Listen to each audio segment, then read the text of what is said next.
पांडु का अनुताप, संन्यास लेने का निश्चय तथा पत्नियों के अनुरोध से वानप्रस्थ आश्रम में प्रवेश।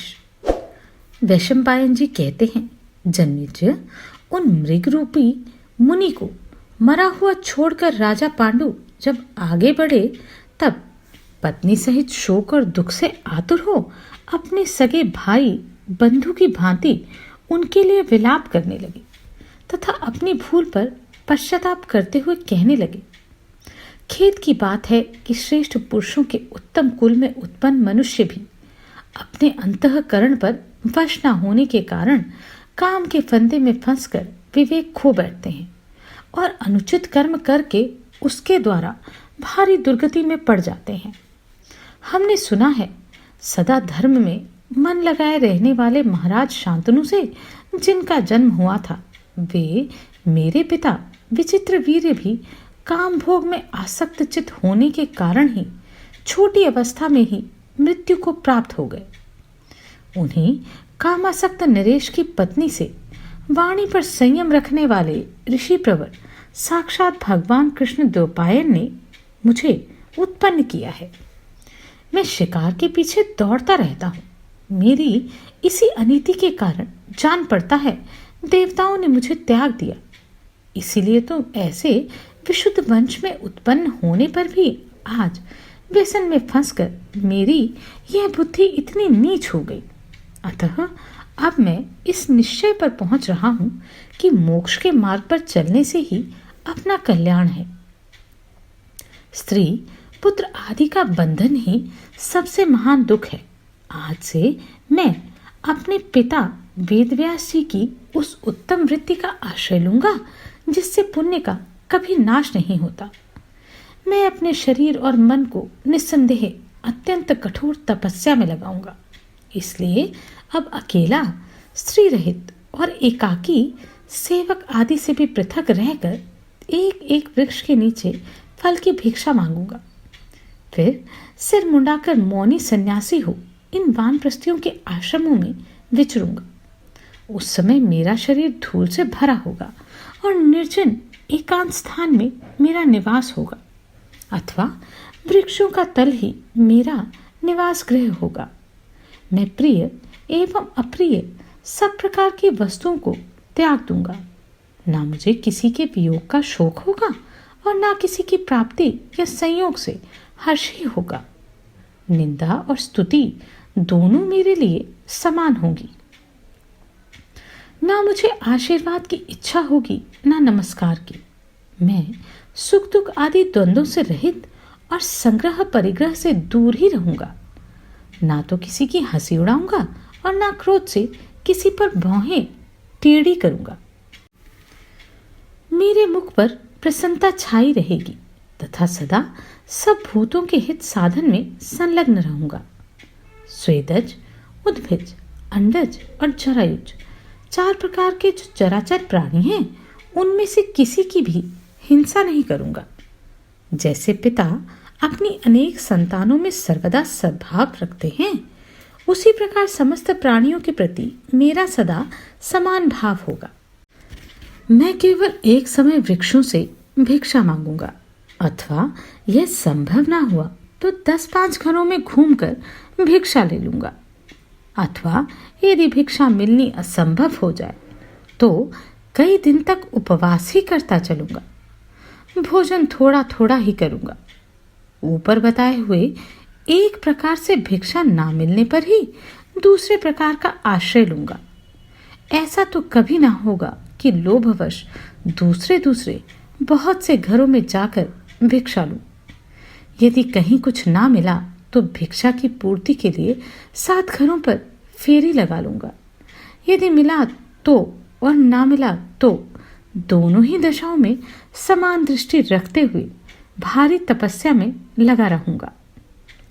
एक व्यक्ति वसूले से मेरी एक बाह काटता हो और दूसरा मेरी दूसरी बाह पर चंदन छिड़कता हो तो उन दोनों में से एक के अकल्याण का और दूसरे के कल्याण का चिंतन नहीं करूंगा। जीने अथवा मरने की इच्छा वाले मनुष्य जैसी चेष्टाएं करते हैं वैसी कोई चेष्टा मैं नहीं करूंगा। ना जीवन का अभिनंदन करूंगा, ना मृत्यु से द्वेष। जीवित पुरुषों द्वारा अपने अभ्युदय के लिए जो जो कर्म किए जा सकते हैं, उन समस्त सकाम कर्मों को मैं त्याग दूंगा, क्योंकि वे सब काल से सीमित हैं। अनित्य फल देने वाले क्रियाओं के लिए जो संपूर्ण इंद्रियों द्वारा चेष्टा की जाती है, उस चेष्टा को मैं सर्वथा त्याग दूंगा। धर्म के फल को भी छोड़ दूंगा। अपने अंतःकरण के मल को सर्वथा धोकर शुद्ध हो जाऊंगा। मैं सब पापों से सर्वथा मुक्त हो अविद्याजनित समस्त बंधनों को लांघ जाऊंगा। किसी के वश में न रहकर वायु के समान सर्वत्र विचरता रहूंगा।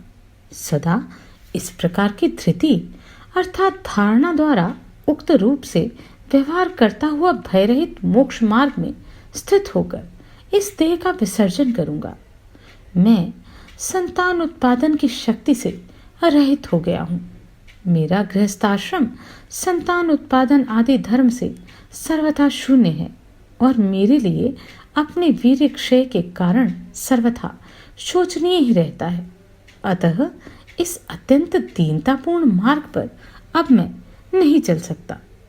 जो सत्कार या तिरस्कार पाकर दीनतापूर्ण दृष्टि से देखता हुआ किसी दूसरे पुरुष के पास जीविका की आशा से जाता है, वह कामात्मा मनुष्य तो कुत्तों के मार्ग पर चलता है।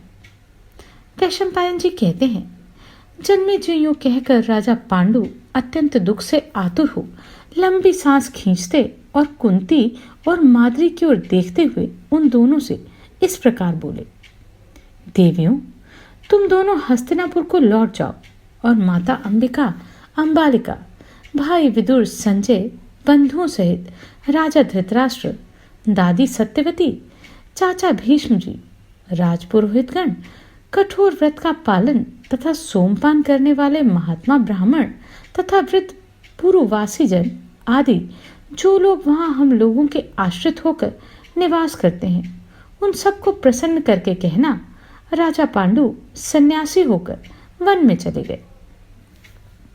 वनवास के लिए दृढ़ निश्चय करने वाले पतिदेव का यह वचन सुनकर कुंती और माद्री ने उनके योग्य बात कही। भरत श्रेष्ठ, सन्यास के सिवा और भी तो आश्रम हैं, जिनमें आप हम धर्मपत्नियों के साथ रहकर भारी तपस्या कर सकते हैं। आपकी वह तपस्या स्वर्गदायक महान फल की प्राप्ति कराकर इस शरीर से भी मुक्ति दिलाने में समर्थ हो सकती है। इसमें संदेह नहीं है कि उस तप के प्रभाव से आप ही स्वर्गलोक के स्वामी इंद्र भी हो सकते हैं। हम दोनों काम सुख का परित्याग करके पति लोक की प्राप्ति का ही परम लक्ष्य लेकर अपनी संपूर्ण इंद्रियों को संयम में रखती हुई भारी तपस्या करेंगी। महाप्राग नरेश्वर, यदि आप हम दोनों को त्याग देंगे तो आज ही हम दोनों प्राणों का परित्याग कर देंगे, इसमें संशय नहीं है। पांडु ने कहा, देवियों, यदि तुम दोनों का यही धर्मयुक्त निश्चय है तो ठीक है, मैं संन्यास ना लेकर वानप्रस्थ आश्रम में ही रहूंगा तथा आज से अपने पिता वेदव्यास जी की अक्षय फल वाली जीवनचर्या का अनुसरण करूंगा। भोगियों के सुख और आहार का परित्याग करके भारी तपस्या में लग जाऊंगा। वलकल पहनकर फल मूल का भोजन करके महान वन में विचरूंगा। दोनों समय स्नान, संध्या और अग्निहोत्र करूंगा। चीथड़े, मृगचर्म और जटा धारण करूंगा। बहुत थोड़ा आहार ग्रहण करके शरीर से दुबला हो जाऊंगा। सर्दी, गर्मी और आंधी का वेग सह जाऊंगा। भूख प्यास की परवाह नहीं करूंगा तथा दुष्कर तपस्या करके इस शरीर को सुखा डालूंगा। एकांत में रहकर आत्मचिंतन करूंगा। कच्चे और पक्के अर्थात कंदमूल और फल आदि से निर्वाह करूंगा। देवताओं और पितरों को जंगली फल मूल, जल तथा मंत्र पाठ द्वारा तृप्त करूंगा। मैं वानप्रस्थ आश्रम में रहने वालों तथा कुटुंबी जनों का भी दर्शन और अप्रिय नहीं करूंगा। फिर ग्रामवासियों की तो बात ही क्या है। इस प्रकार मैं वानप्रस्थ आश्रम संबंधी शास्त्रों की कठोर से कठोर विधियों के पालन की आकांक्षा करता हुआ तब तक वानप्रस्थ आश्रम में स्थित रहूंगा जब तक कि शरीर का अंत ना हो जाए। वैशंपायन जी कहते हैं, जन्मेजय, कुरुकुल को आनंदित करने वाले राजा पांडु ने अपनी दोनों पत्नियों से यूं कहकर अपने सिर पेंच, निष्क, वक्षस्थल के आभूषण, बाजूबंद, कुंडल और बहुमूल्य वस्त्र तथा माद्री और कुंती के भी शरीर के गहने उतारकर सब ब्राह्मणों को दे दिए। फिर सेवकों से इस प्रकार कहा, तुम लोग हस्तिनापुर में जाकर कह देना कि कुरुनंदन राजा पांडु अर्थ, काम, विषय सुख और स्त्री विषयक रति आदि सब कुछ छोड़कर अपनी पत्नियों के साथ वानप्रस्थ हो गए हैं। भरत सिंह पांडु की यह करुणा युक्त चित्र विचित्र वाणी सुनकर उनके अनुचर और सेवक सभी हाय हाय करके भयंकर आर्तनाद करने लगे। उस समय नेत्रों से गरम गरम आंसुओं की धारा बहाते हुए वे सेवक राजा पांडु को छोड़कर और सारा बचा हुआ धन लेकर तुरंत हस्तिनापुर को चल दिए। उन्होंने हस्तिनापुर में जाकर महाराज पांडु का सारा समाचार धृतराष्ट्र से ज्यों का त्यों कह सुनाया और वह नाना प्रकार का धन धृतराष्ट्र को ही सौंप दिया। फिर उन सेवकों से उस महान वन में पांडु के साथ घटित हुई सारी घटनाओं को यथावत सुनकर नरश्रेष्ठ धृतराष्ट्र सदा पांडु की ही चिंता में दुखी रहने लगे। शैया, आसन और नाना प्रकार के भोगों में कभी उनकी रुचि नहीं होती थी। वे भाई के शोक में मग्न हो सदा उन्हीं की बात सोचते रहते थे। जन्मेजय, राजकुमार पांडु फल मूल का आहार करते हुए अपनी दोनों पत्नियों के साथ वहां से नागशत नामक पर्वत पर चले गए। तत्पश्चात चैत्ररथ नामक वन में जाकर कालकूट और हिमालय पर्वत को लांघते हुए वह गंधमादन पर चले गए। महाराज उस समय महाभूत, सिद्ध और महर्षिगण उनकी रक्षा करते थे। वे ऊंची नीची जमीन पर सो देते थे। इंद्रद्युम्न सरोवर पर पहुंचकर तथा उसके पास हंसकूट को लागते हुए वे शतशृंग पर्वत पर जा पहुंचे। जन्मेजय, वहां वे तपस्वी जीवन बिताते हुए भारी तपस्या में संलग्न हो गए।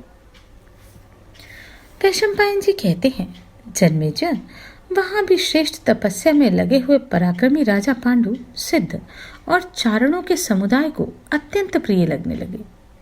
इन्हें देखते ही वे प्रसन्न हो जाते थे। भारत, वे ऋषि मुनियों की सेवा करते, अहंकार से दूर रहते और मन को वश में रखते थे। उन्होंने संपूर्ण इंद्रियों को जीत लिया था। वे अपनी ही शक्ति से स्वर्गलोक में जाने के लिए सदा सचेष्ट रहने लगे। कितने ही ऋषियों का उन पर भाई के समान प्रेम था। कितनों के वे मित्र हो गए थे और दूसरे बहुत से महर्षि उन्हें अपने पुत्र के समान मानकर सदा उनकी रक्षा करते थे। भरत श्रेष्ठ जन्मेजय, राजा पांडु दीर्घ काल तक पर्वत पर तपस्या का अनुष्ठान करके ब्रह्म ऋषियों के समान प्रभावशाली हो गए थे। एक दिन अमावस्या तिथि को कठोर व्रत का पालन करने वाले बहुत से ऋषि महर्षि एकत्र हो ब्रह्मा जी के दर्शन की इच्छा से ब्रह्मलोक के लिए प्रस्थित हुए। ऋषियों को प्रस्थान करते देख पांडु ने उनसे पूछा, वक्ताओं में श्रेष्ठ मुनीश्वर, आप लोग कहाँ जाएंगे, यह मुझे बताइए। ऋषि बोले, राजन, आज ब्रह्मलोक में महात्मा देवताओं, ऋषि मुनियों तथा महात्मा पितरों का बहुत बड़ा समूह एकत्र होने वाला है। अतः हम वहीं स्वयंभू ब्रह्मा जी का दर्शन करने के लिए जाना चाहते हैं। वैशंपायन जी कहते हैं, राजन, यह सुनकर महाराज पांडु भी महर्षियों के साथ जाने के लिए सहसा उठ खड़े हुए। उनके मन में स्वर्ग के पार जाने की इच्छा जाग उठी और वे उत्तर की ओर मुंह करके अपनी दोनों पत्नियों के साथ शतशृंग पर्वत से चल दिए। यह देख गिरिराज हिमालय के ऊपर उत्तराभिमुख यात्रा करने वाले तपस्वी मुनियों ने कहा, भरत श्रेष्ठ, इस रमणीय पर्वत पर हमने बहुत से ऐसे प्रदेश देखे जहां जाना बहुत कठिन है। वहां देवताओं, गंधर्वों तथा अप्सराओं की क्रीड़ा भूमि है, जहां सैकड़ों विमान खचाखच भरे रहते हैं और मधुर गीतों के स्वर गूंजते रहते हैं। इसी पर्वत पर कुबेर के अनेक उद्यान हैं, जहाँ की भूमि कहीं समतल है, कहीं ऊंची नीची। इस मार्ग में हमने कई बड़ी बड़ी नदियों के दुर्गम तट और कितनी ही पर्वतीय घाटियां देखी हैं। यहाँ बहुत से ऐसे स्थल हैं जहाँ सदा बर्फ जमी रहती है तथा जहाँ वृक्ष, पशु और पक्षियों का नाम भी नहीं है। कहीं कहीं बहुत बड़ी गुफाएं हैं जिनमें प्रवेश करना अत्यंत कठिन है। कईयों के तो निकट भी पहुंच पाना बहुत कठिन है। ऐसे स्थलों को पक्षी भी नहीं पार कर सकता, फिर मृग आदि अन्य जीवों की तो बात ही क्या है। इस मार्ग पर केवल वायु चल सकती है तथा सिद्ध महर्षि भी जा सकते हैं। इस पर्वतराज पर चलती हुई ये दोनों राजकुमारियां कैसे कष्ट ना पाएंगी। भरतवंश शिरोमणि, ये दोनों रानियां दुख सहन करने के योग्य नहीं हैं, अतः आप ना चलिए। पांडु ने कहा, महाभाग महर्षिगण, संतानहीन के लिए स्वर्ग का दरवाजा बंद रहता है, ऐसा लोग कहते हैं। मैं भी संतानहीन हूँ, इसलिए दुख से संतप्त होकर आप लोगों से कुछ निवेदन करता हूँ।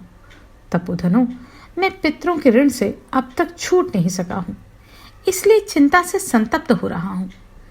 मेरे पितरों का पतन अवश्य हो जाएगा। मनुष्य इस पृथ्वी पर 4 प्रकार के ऋणों से युक्त होकर जन्म लेते हैं। पितृऋण, देव ऋण, ऋषि ऋण और मनुष्य ऋण। उन सब का ऋण धर्मतः हमें चुकाना चाहिए। जो मनुष्य यथा समय इन ऋणों का ध्यान नहीं रखता, उसके लिए पुण्य लोग सुलभ नहीं होते। यह मर्यादा धर्मज्ञ पुरुषों ने स्थापित की है।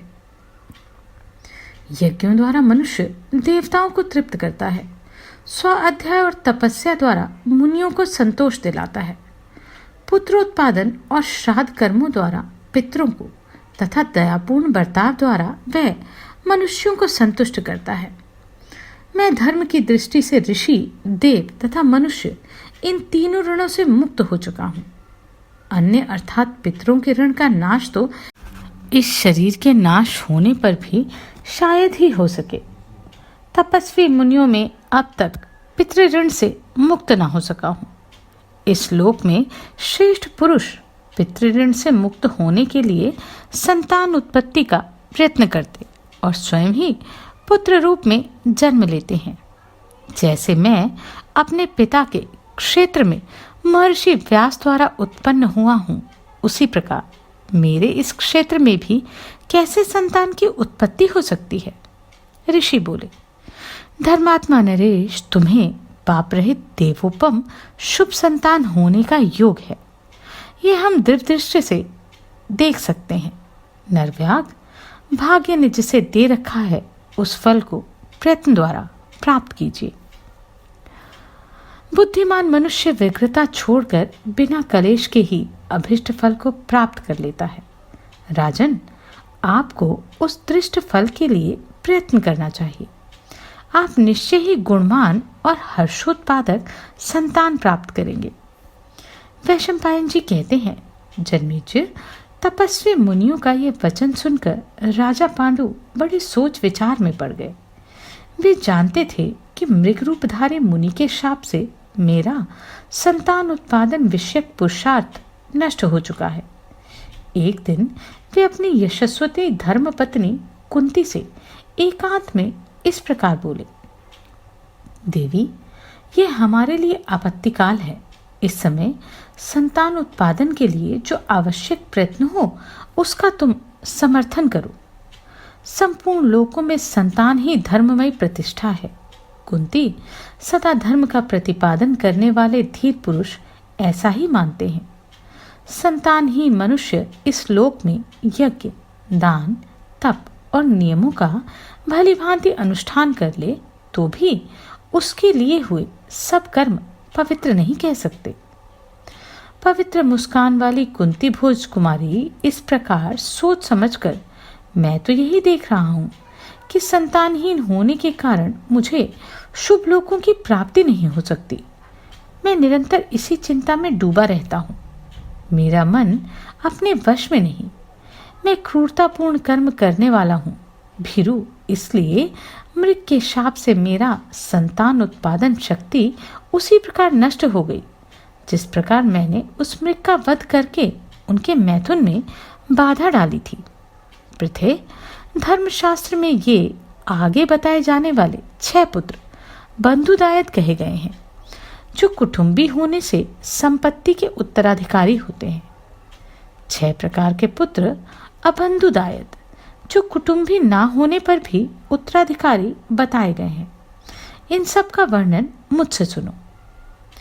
पहला पुत्र वह है जो विवाहिता पत्नी से अपने द्वारा उत्पन्न किया जाता है, उसे स्वयं जात कहते हैं। दूसरा प्रणित कहलाता है, जो अपनी ही पत्नी के गर्भ से किसी उत्तम पुरुष के अनुग्रह से उत्पन्न होता है। तीसरा, जो अपनी पुत्री का पुत्र हो, वह भी उसके ही समान माना जाता है। चौथे प्रकार के पुत्र की पौनर्भव संज्ञा है, जो दूसरी बार ब्याही हुई स्त्री से उत्पन्न हो। पांचवें प्रकार के पुत्र का कानिन संज्ञा है, विवाह से पहले ही जिस कन्या को इस शर्त के साथ दिया जाता है कि इसके गर्भ से उत्पन्न होने वाला पुत्र मेरा पुत्र समझा जाएगा। इस कन्या के पुत्र को कानिन कहते हैं। जो बहन का पुत्र भांजा है, वह छठा कहा गया है। अब 6 प्रकार के अबंधुदायक पुत्र कहे जाते हैं। दत्त, जिसे माता पिता ने स्वयं समर्पित कर दिया हो। क्रीत, जिसे धन आदि लेकर खरीद लिया गया हो। कृत्रिम, जो स्वयं मैं आपका पुत्र हूँ यूं कहकर समीप आया हो। सहोड, जो कन्यावस्था में ही गर्भवती होकर ब्याही गई हो, जिसके गर्भ से उत्पन्न पुत्र सहोड कहलाता है।